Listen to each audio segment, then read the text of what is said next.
Ladies and gentlemen, welcome to the third annual Africa CEO Summit and Awards Lagos 2024. Welcome to Lagos, Nigeria, the center of excellence and the state of aquatic splendor. A state where a nobody can come into and with hard work in a short while become a somebody. Welcome to Lagos, Nigeria. Today, we're here with some of the most influential young business leaders and owners across the continent of Africa. This event is a place where ideas are born, action is made, and everything is possible by the Pan-African Youth Leadership Foundation, with the support of our wonderful partners, of course. I want you all to think of this event like a relay race. The Pan-African Youth Leadership Foundation, founded in May 2019, has been running with the baton, leading the way for African youths. They believe in integrity, in innovation, in diversity, in inclusivity, and the goal is simple: to help young people in Africa become the leaders and entrepreneurs that will shape the future. PAYLEF, which is the shortened form of the Pan-African Youth Leadership Foundation, doesn't just want to inspire the youth. No, that's not what we are about. We want to give the youth the tools that they need to succeed through mentorship, engagement, and recognition. We're helping young Africans take charge and make a real difference in our continent's future. Today, we're not just talking about the future. We are here to build the future together. The theme of this year's summit is Beyond Business, Beyond Borders. And when that comes to mind, what it tells us is for you to leave your geographic location, where you are, where you work, or where you're situated, and think globally. Although you operate locally, think globally. It's a challenge, it's a call for every one of us to come together to build our business outside of the countries that we all represent and see that we place our businesses in the forefront of Africa as a continent. The future of work is no longer confined to a place. I mean, COVID showed us that you can work for whoever it is you want to work for from the confines of your room. My younger brother works for a US company from right here in Nigeria. So it shows that wherever it is you are, you can work globally. And the theme is about breaking boundaries, breaking barriers, building connections, and driving change that reaches for and far beyond our borders. Today, we'll be learning from well-thought leaders. We have a very rich panel session for you. And of course, we'll be taking keynote addresses from top business leaders in and outside Nigeria as a country. So thank you very much for coming this morning. And on behalf of the Pan-African Youth Leadership Foundation, I warmly welcome you to Africa CEO Summit and Awards 2024. A long round of applause. Ladies and gentlemen, let's move on to our very first panel session for this summit today. I did mention that we have a rich array of speakers, and they will be dissecting some of the very pressing issues for business owners in Africa as a continent, because I did mention earlier that PAYLEF is all about mentoring young people and equipping them with the skills that they need to survive in our digital world today. I will be inviting our panelists and invite our moderator, who will then take up the panel session. Our very first panelist, ladies and gentlemen, is the founder and the Chief Executive Officer of Elite Advisory from South Africa. Lionel Jonas is the esteemed founder and the Chief Executive Officer, I hope I got that right, Elite Advisory, a Johannesburg-based professional services firm specializing in accounting, task, and advisory services. Under her leadership, Elite Advisory has achieved the distinction of being the first Black female-owned zero platinum member firm in South Africa. With registration as an ABA with the South African Institute of Chartered Accountants and a general tax practitioner, Renelle brings a wealth of expertise to her role. She has served as a member of the Fair Practice Advisory Council since 2023. Ladies and gentlemen, our very first panelist, please make welcome to the stage Renelle Jones. Thank you, ma'am. Thank you. Yes, you're welcome. Our very next panelist, ladies and gentlemen, is the Chief Executive Officer, Crystal Digital Network Solutions, which stands at the forefront of one of Nigeria's fastest growing IT organizations. The CEO is also on the panel session to share with them thoughts this morning. Ladies and gentlemen, please, with a fair round of applause, make welcome Temitope Ogusiam. Our next panelist, ladies and gentlemen, is the Chief Executive Officer of Elegant Ivy Construction, an interior design company. It's a multiple award-winning construction company all the way from Zimbabwe. It's a Zimbabwe. And our final panelist for today, ladies and gentlemen, is the founder and the Chief Executive Officer of My Daddy chain of businesses, which are My Daddy beauty shops for importers and wholesalers, registered and operating in Kenya, My Daddy skincare solutions, and My Daddy jewelry, registered and operating in South Africa.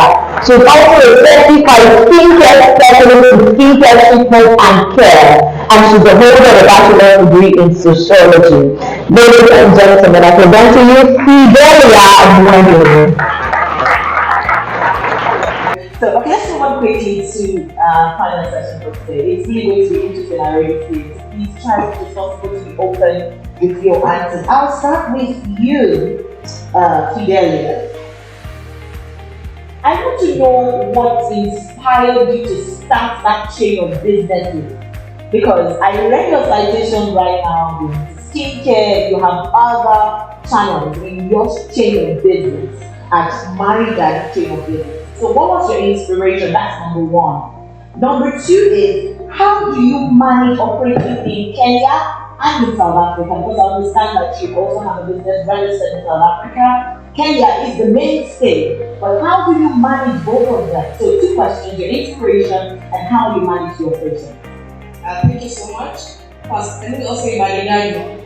My daddy. Turn to your neighbor, tell them you are my daddy. You are my daddy. So what do you think my daddy means? Beautiful. Beautiful. Thank you. So my daddy is family means beautiful. Wow. And for me, this name actually was inspired by my daughter. I was like, what do you think we should call my business name? You know, butterfly. So different. So she said, butterflies are beautiful, so it's called my daddy. So that's how my daddy came out actually. So I have several businesses registered and my daddy. The first one I would say is what was my biggest motivation was that every woman wants to look good, amen? Yeah, so for me it was about making people look beautiful. And that is how I came up with my daddy. I started with the skincare range and cosmetics. That was called My Daddy Beauty Hub. And for me, I wanted to demystify the idea that beauty is expensive. Like, moving on quickly, let's go to Zimbabwe. Yeah. Now, as the CEO of a multiple award-winning construction company in Zimbabwe, let us know what the key factors have been behind your success and the recognition that your company now has. Meanwhile, the name of the company once again is Elegant Ivy Construction and Interior Design Company. So you're sharing with us the success through your recognition and of course the factors. Let us see what the factors have been. What have you? So, like my sister said, all starts with passion. Elegant Ivy started as an interior design company, but it then branched on to construction. Why did we go into construction? So we were doing interior design, then you see structurally faulty buildings and all that. So we decided to go onto the route, start finish. So we start, our motto is start structurally good and end elegantly. That's what you do. So it's about passion. It's not about just dreaming. You dream, don't continue dreaming. End. So the difference between a successful person and just an ordinary person is action. That's the missing link. So I decided to act, and what we do, we believe that our client comes first. We don't do like other construction companies that will be building their personal houses with the materials that are supposed to be used for clients. So that's how we have branched. Also, it's about planning. Not planning like failing to plan is like planning to fail. So we plan on every aspect, be it the projects, business growth, and everything else. Alright. And also it's about leadership. As a leader, you have to have a positive mentality.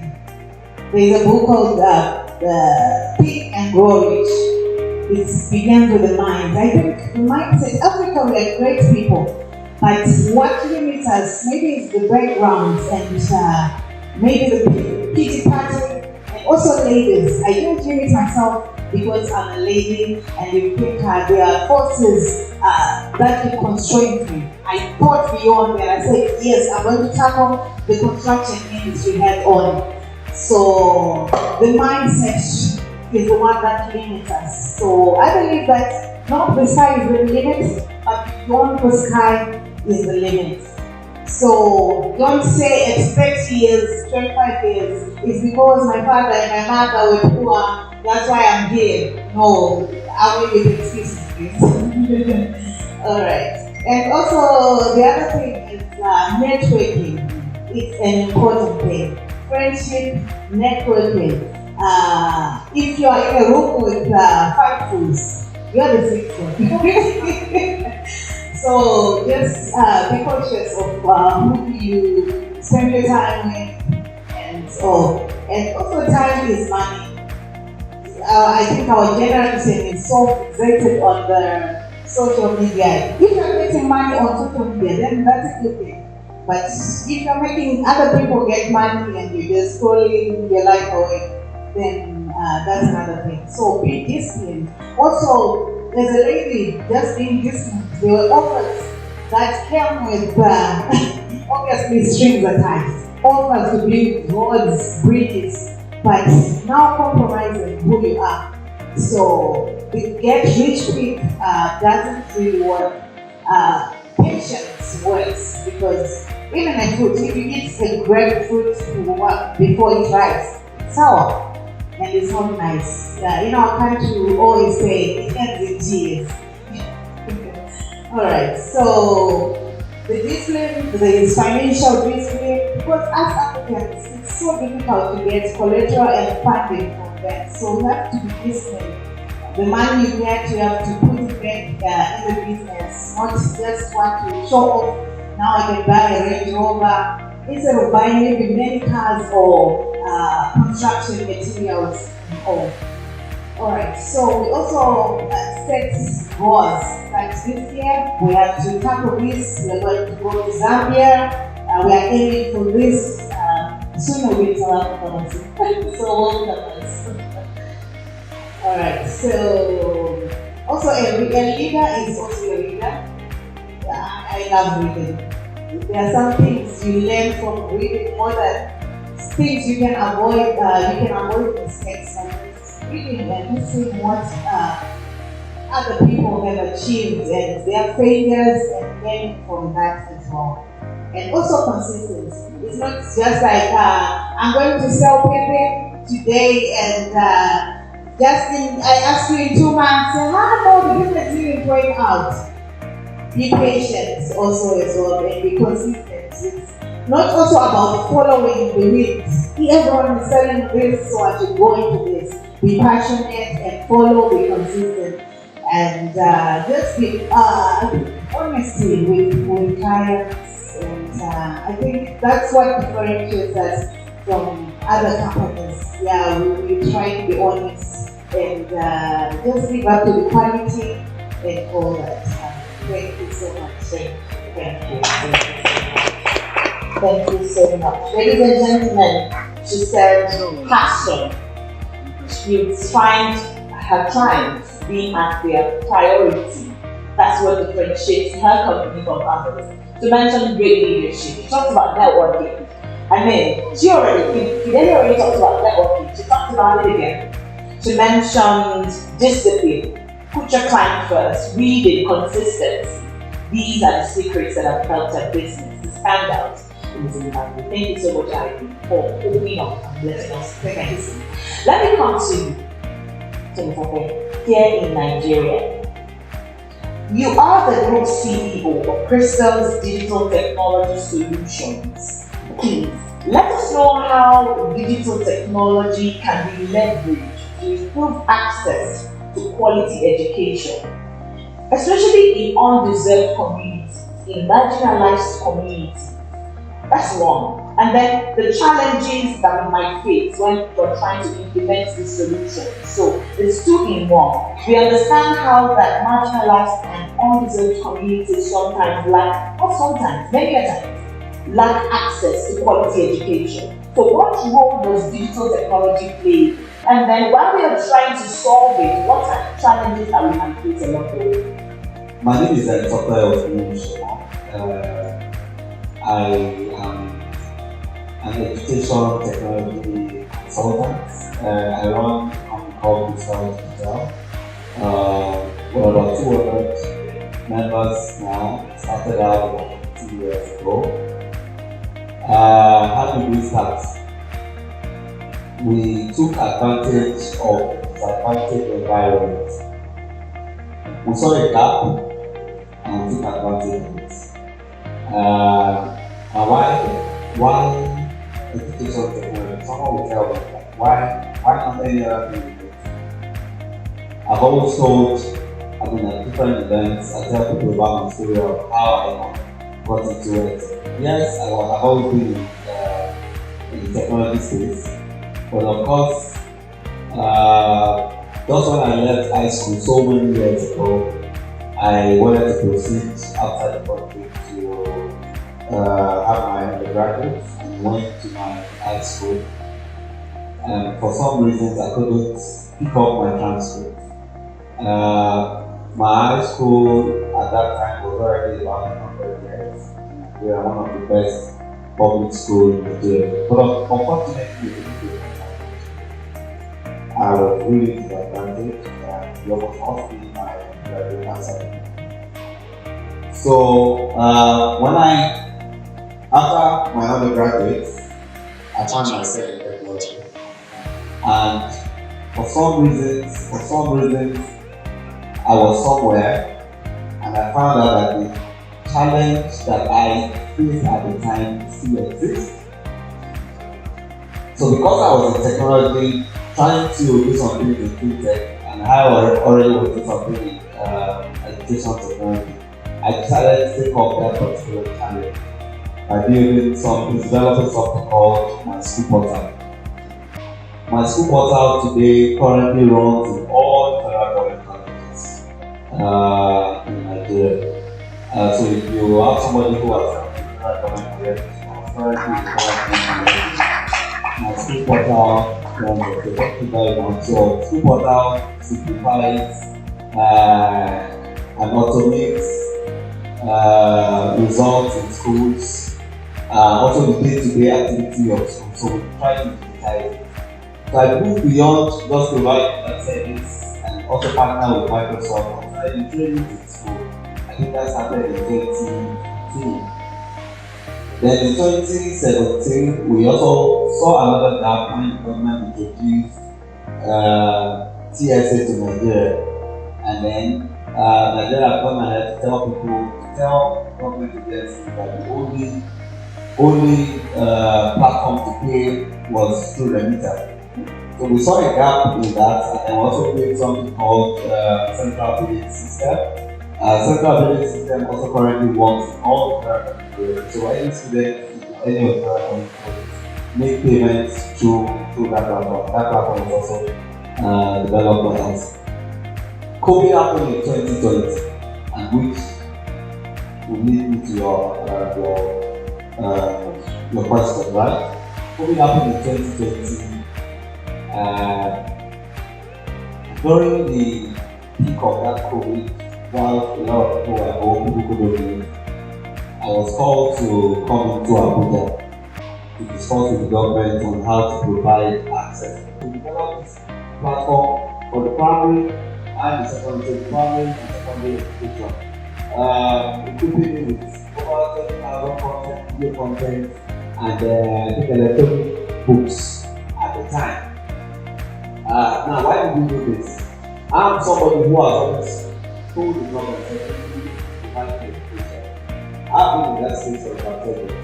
But you see, people go to school for 4, 5, 6, 7 years, and you have somebody who has just gone to acquire what 2 years. Someone doing Same thing. So I have always preached that first access to education is very key.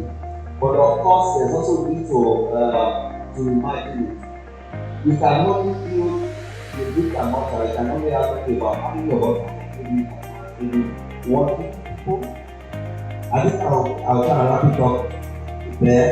I wanted you to touch on the challenges. I mean, all of these are solutions, but I'm very sure that there were challenges while executing them. The biggest challenge, and I must say, one is adoption. That's one. When we were talking to the government, they said, we have a fundamental problem here. If you want to move people from order to digital education, you must give them access to devices, or at worst case scenario, internet. Let me move on to Lionel. All the way from South Africa, the founder and the CEO of Elite Advisory. I'd like you to touch on mentorship, saying that according to your citation, you are the first Black female-owned CEO of Zero Platinum Partners. Right, amazing. Now let's talk about mentorship, because I know that there are tons of young people that look up to you and they're like, I want to be like some L'Oreal someday. So in your experience, let us know the role that mentorship plays in professional development of young accountants and advisors. That's one. And then how does your company incorporate this into its culture, mentorship? Hi everyone. It's also my first time in Lagos, Nigeria. I know in South Africa I always say that my friendship circle and my network is very diversified. You also know a lot of people, also from Nigeria that are based there. I just wanted to talk about my outfit as well before I get into it. It was made by an Igbo lady in South Africa, and the headgear, the yele, I made as well. So again, I just want to talk about, again, emphasizing that there's power in having a network and you be able to get stuff done. If I didn't, tap into my network and tap into the relationships I have with people, I don't think I would be sitting here in this beautiful attire. Mentorship, right? If I look at my own business owner, so in a nutshell, what we do, all of the businesses that are running their businesses, we make sure that they are compliant, that they're taken care of. But what we do differently with Advisory is that we're very tech focused in the adoption of delivering financial services and accounting services to our clients. We partner with an accounting software called Xero with an X, Xero. And Xero, with us adopting Xero as a cloud accounting software, we were able to achieve the amazing things that you spoke about, Laura. But one of the most important things I would say that has contributed to my success is the value of being, mentored by someone. I'm kind of a woman that is instilled into me a lot. The value of being taught by someone, right? 100%. being able to say to someone, what a mentor actually is someone, it was an initiative by the African Development Bank for their Follow initiative, where we essentially trained, we built an online platform, curated financial literacy content, educated women-owned entrepreneurs on how to run sustainable businesses, and we also onboarded them onto an accountable financial system, and then we were then able to allow 300 people to have access to finance opportunities when they.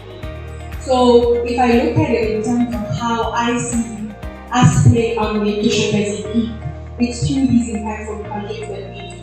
Because I was able, through the work that I do, to be able to touch all these women, and to be able to impact their staff, and to be able to impact their communities. So yeah, that's my answer. Amazing. Amazing. Thank you so much, Lorna. Today I'll come back to you. I'm really interested in the married life. Now, as a certified care session, because you mentioned that you got a certificate of in the UK, how do you incorporate your expertise into the offerings at Marianne Care Solutions Spa?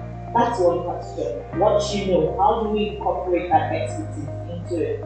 Saying that you got a certificate course in it, are you the one that you attend to your clients yourself and all of that? That's one.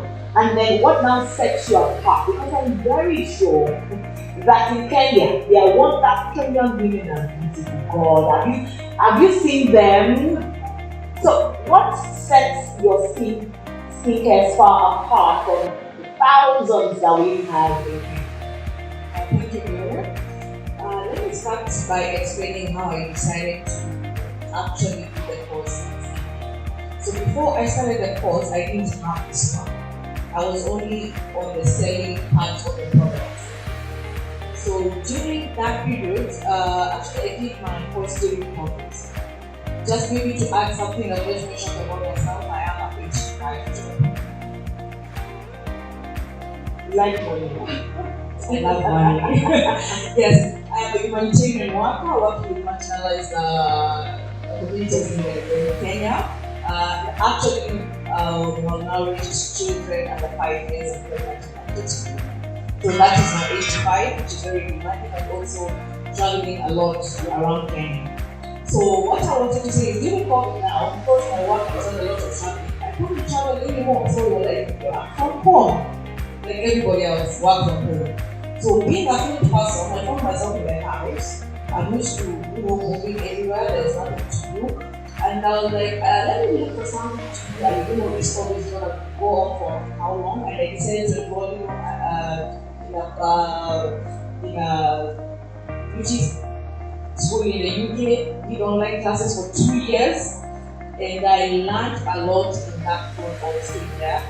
Then after I finished, actually the main thing of this school is I wanted now to enter into the service industry, because I want to, like a doctor, you cannot start treating people without knowing what you're treating.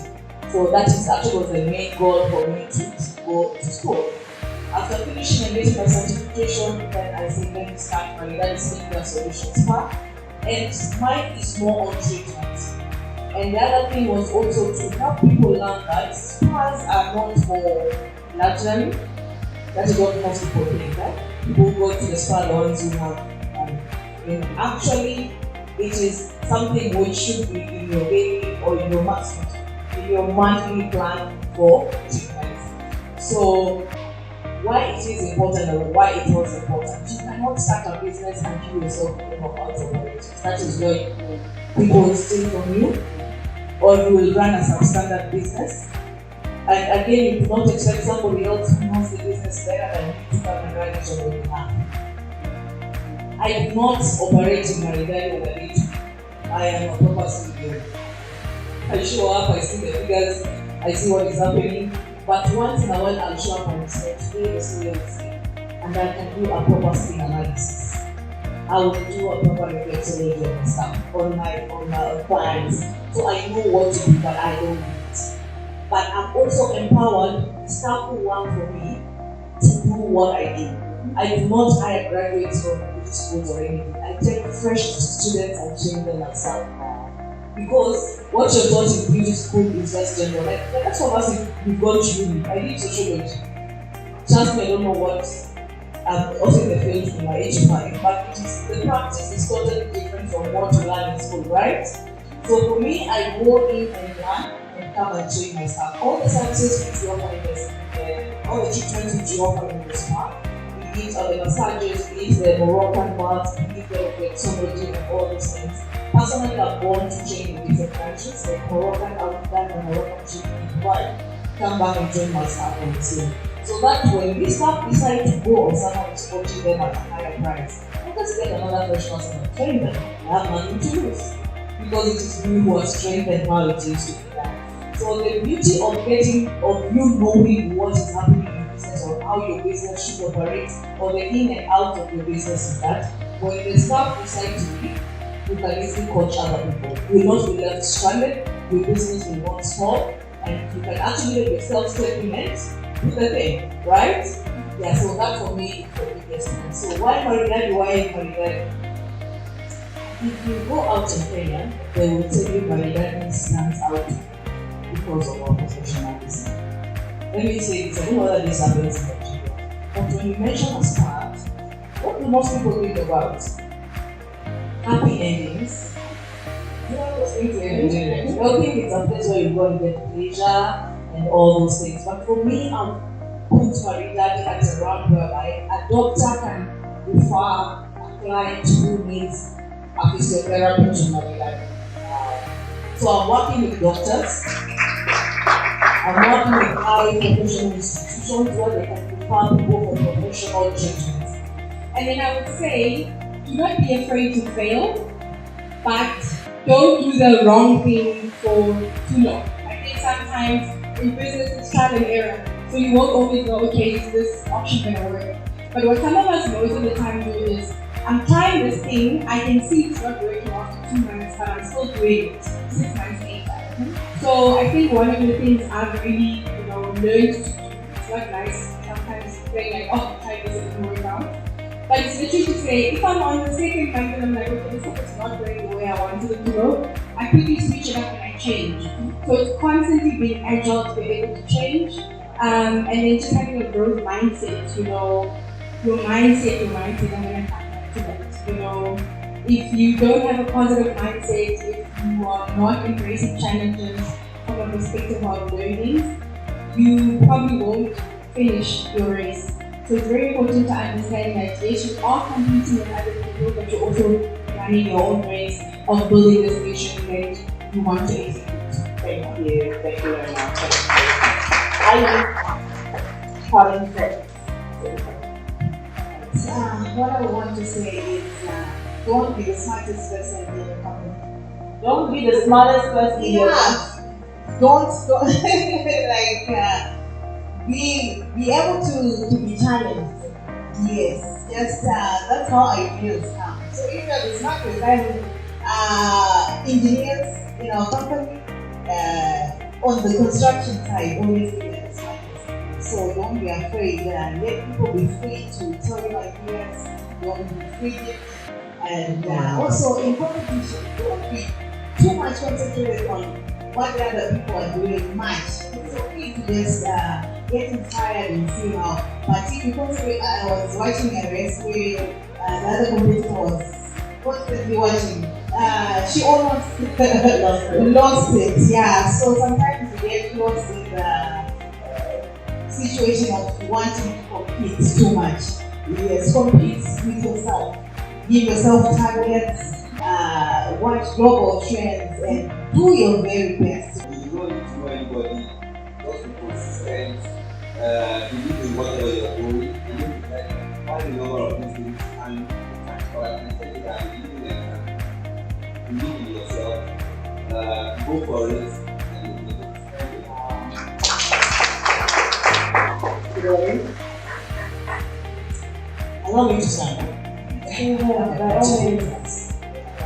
Anyway, if you're going to forget about me, please don't forget this. Your network is your network. Can you all say that? Your network is your network. Actually say, my network is my network. My network is my network. Okay, and let me give a small statement. That's why I stood actually. All of you know Vicky James. How many of us know Vicky James? The dress I'm wearing today, my outfit, was done by a Kenyan fashion designer who is a student of Vicky James. She's called African Public Design. Follow her. She's the biggest fashion designer in Kenya. And I've been wearing her outfits in all major events. You can ask her, we've been so many business forums with her. And one thing I actually did is I accessorized her outfits properly with Marina Jewelry. And from that network, wait for it, that lady, she was called by New York Fashion Week to showcase her outfits. And do you know who she asked to partner with? To accessorize her outfits? Maridadi Jewelry. So September, that is next month, Maridadi Jewelry will be New York Fashion Week. That is the power of networking. Simple one. If Pan-African Youth Foundation was to host Africaceosummit next year in Nairobi, Kenya, who do you think they will look for? It doesn't know Kenya, it's not just to Kenya. You will definitely look for me because I've been here, I've supported, I've networked, he knows my work. And through him, I'm also going to grow my brand in Kenya. So people, if anything, grow your network. Know people. Say hi to strangers in the bus, wherever you are. Say hi to someone. Know something about them, what they do. That is how you get to know people who can grow you. And the other thing I'll say is, please be passionate in whatever you do. Passion will drive you on the bad days. On the bad days, you can close your business. But because of the passion for your business, it will take through the bad days. Okay? So be the best. People will look for you and you will not look for them. People will be looking for you for the best. Thank you. Females address right after that. They are one of Nigeria's finest bands and troops, and they will be presenting right about now. They will be presenting a performance titled Welcome to Lagos.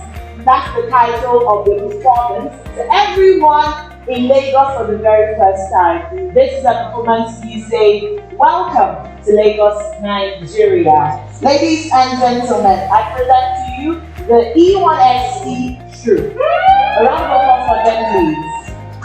A round of applause for them, please. Thank you. Over to you.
I'm starting on the existing protocol.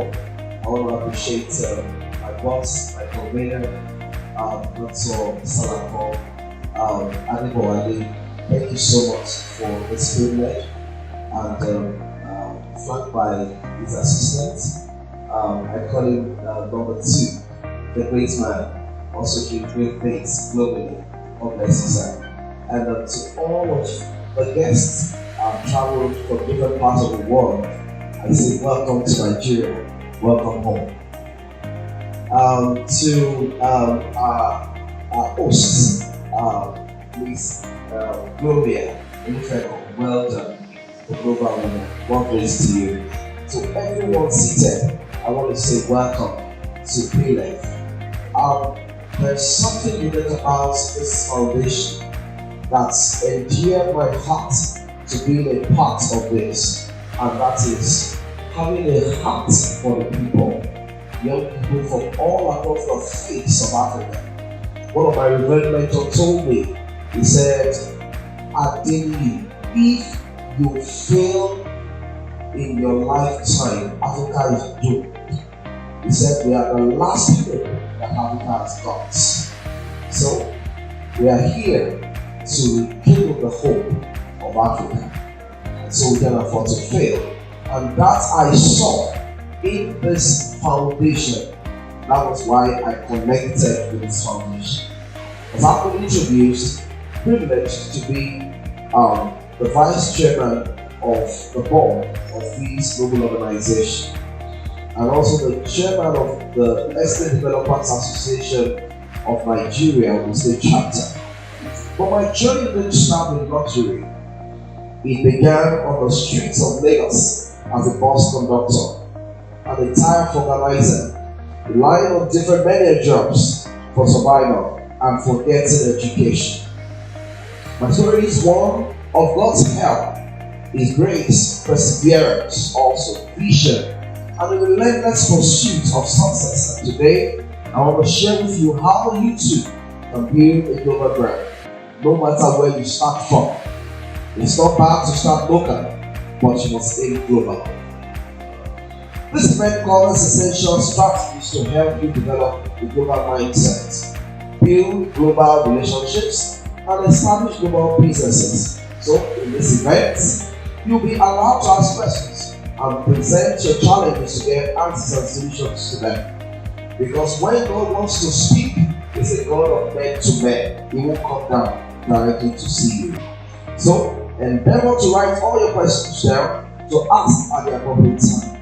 By the end of this event, you have clear, actionable takeaways that can apply to your businesses, which you're about to start or maybe you're already in that, and hence enhance your journey towards building a global brand. As we have seen from the panel session, a lot have been learned as I even took notes my very self. Because the day you stop learning, you start dying. There are challenges we have before us, and one of it is limited understanding of the global market. The second one is narrow vision and lack of exposure. The third challenge we have before us is challenges in building relationships. And the fourth one we have is lack of resilience and persistence. And the fifth challenge we have before us is taking God out of our equation. That is removing the capital letter G from the word grace. And when it is removed, the rest is grace. Running on a treadmill without making motion. What are the solutions? 1. Develop a global mindset. Understand the global markets. That is to build a global brand. The first step is to think beyond your immediate environment. Understand the global market, its strengths, demands, and the cultural nuances that derive from human behavior. This understanding will help you position your brand to resonate with diverse audiences. For instance, currently, in the Nigeria foreign direct investments, the real estate sector plays a major part of the investment drive that brings in funds to this country, for instance. And to that end, our organization took our building projects to the footsteps of Nigerians living in the diaspora market. And that has significantly helped our growth, having attributed about 90% of our sales to the diaspora market. So many of our estates have in it majorly people in the diaspora. Under that, developing a global mindset. Expand your horizon. Don't limit your ambition to local successes. Challenge yourself, just as one of the speakers said here, to see the world as your marketplace. Travel, learn, and engage with people from different cultures. This not only broadens your perspective, but also opens up new opportunities to your businesses. By the grace of God, our business is in different continents today, and it's owing to the fact that I was able to see beyond Nigeria, and in different places on the earth, we have people representing different cultures at the brand today. You don't need all the millions. You just need one small idea and be open to networking with people with an open mindset. Be, innovate, and adapt. Learn to adapt in the rapidly changing global market, and adaptability is key. It was also said here. What works in one region may not work in another. You must be willing to learn, unlearn, and relearn. Stay agile and be ready to pivot when necessary. Now, leverage technology. Technology is a powerful tool that can bridge the gap between local and global. Utilize digital platforms to reach a wider audience, streamline your operations, and innovate your offerings. Embrace technology to stay competitive and relevant in the global market space. The top challenge, solution is this: cultivate strategic partnership. I've always said this a lot of times, that, see, just like you heard here, that I even said it, that the next currency is partnership. And somebody said that your network is your net worth. And somebody said collaboration is a new competition. From our speakers we have here. Indeed, it is key. By the grace of God, beginning from tomorrow night, I'll be embarking on a world tour to preach the gospel of real estate to Nigerians living in different countries of the world. But it wouldn't have been made possible if I never opened my mind to collaborate with people. Now, people are the one gathering people together in different countries to invite me to come speak to people who want to invest back in Nigeria. The power of collaboration. There's no way I could be there to talk to people I never knew before. But someone is there talking to people on my behalf. But it wouldn't have been possible if I never took a step. As a serious-minded business person, you must have the visa of different countries at your disposal. Because when the need arises, you'll be able to move when they be. So, network beyond borders. So, building a global brand is not a solo journey. It requires strategic partnerships that can help you enter new markets and navigate foreign terrains. Network beyond borders. Attend international conferences. I listened to one of our speakers who spoke about Harvard, who spoke about ECF, who spoke about different foreign schools or institutions. Now, don't limit yourself. Please think global. So, attend international conferences, join global business networks, and connect with like-minded entrepreneurs. For instance, I'm a part of a global community where I needed to pay $10,000 just to be in a WhatsApp group. Can you imagine that? But of course, I can tell today that what that group has earned me is way beyond billions of pounds. Collaborate more and compete less. In today's interconnected world, collaboration often leads to greater success than competition. Look for opportunities to collaborate with other businesses, both locally and internationally. And together, you can achieve more than you could alone. The fourth challenge, the solution is prepare for challenges. Expanding beyond borders is not without its own challenges. Building a global brand comes with a set of challenges like legal hurdles, cultural barriers, and operational difficulties, to mention a few. But these challenges are not insurmountable. They are stepping stones to greater achievements. I'll give you an example. About 2 years ago, or about a year plus, we were to register a company in the United Kingdom. And when I got the information that there are things to know before you could do that, I had to pay. And the payment was to seek guidance or advice from a solicitor, and each hour is about £100. When you calculate in naira, you know how much it is. And I said, oh, just for advice, no, I don't want. And so someone told me, he said, sir, you're not ready to move here. If you're ready, you have to back with that money. I said, for every 1 hour? He said, so when it is 1 hour, 0 minutes, that is £200. So I had to sit down with myself and package all the thoughts together. I have gathered information from right and left and put it together before the meeting. So in such meetings, you don't laugh, because every laughter you have to lose another £100. All right, and I had to do that with different solicitors just to get ideas. So meaning, if you don't put in dollars, don't expect to get dollars. If you don't put in pounds, don't expect to spend pounds. So you can only sell in that country today simply because some money has been invested in there. So embrace persistence and resilience. The key to overcoming these challenges is persistence and resilience. So don't give up. Even when the going gets tough, stay focused on your vision and keep pushing forward no matter the obstacles. I remember when I made one first huge sales in the United Kingdom. I saw money, and the product bought was in Nigeria, and so the money is needed in Nigeria, and there's a restriction that you can't move more than £9,999 to Nigeria. How do you move such money? And that is just one batch of the many 10,000s. So it was a problem because of the fact that many of our people have misconstrued and misrepresented the nation over there. So there are ways to overcome these challenges, but of course, if you don't collaborate, they will tell you how it's being done in a legal and legitimate way. So you can still do businesses across the world, and there are ways to get it done. Finally, integrate spirituality in your business. That is the solution to the fifth challenge. One under it is sensitivity to divine guidance. As you build your brand, don't underestimate the power of spirituality in business. Because I would say, everybody is using something. If you don't use something, somebody uses it for something.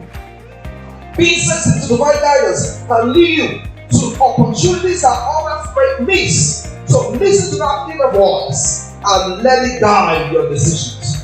And also, integrate faith in business.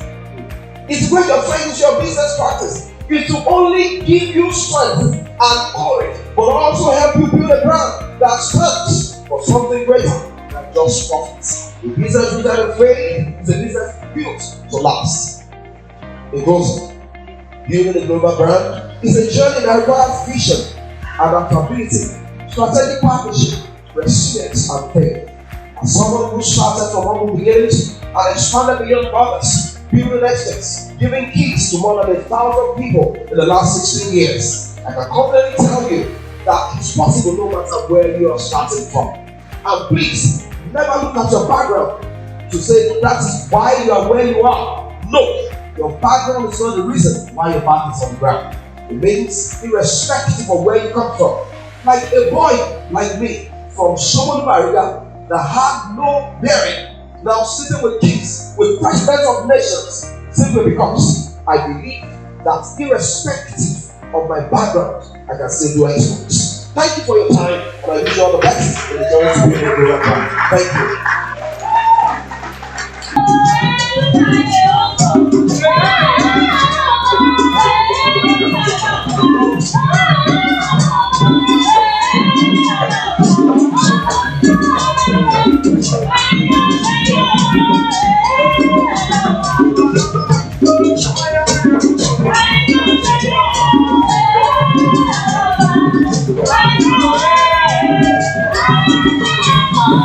Wow.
walking in, welcome to Africa CEO Awards 2024. Thank you so much for joining us this evening, celebrating excellence and the true spirit of entrepreneurship.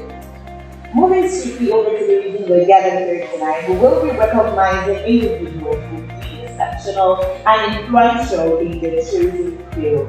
The first category tonight will be for the Africa Emerging CEO of the year 2024.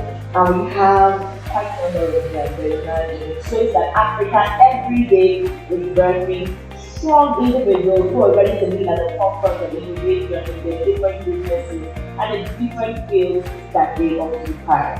And joining me to present the very first category award, please make welcome Dr. Adeyemi Adini, the MDCO Development Representative and the Vice Chairman of the Pan-African Youth Leadership Foundation. Thank you so much, sir. The African Emerging CEO of the year 2024 is the Pan-African Youth Leadership Foundation's award to deserving CEOs who have made significant strides in their C-suite journey and is carefully selected by the executive panel of the Pan-African Youth Leadership Foundation. And the first recipient of the award tonight, of course, is the founder and the CEO, Elite Advisory from South Africa, L'Oreal Dinner.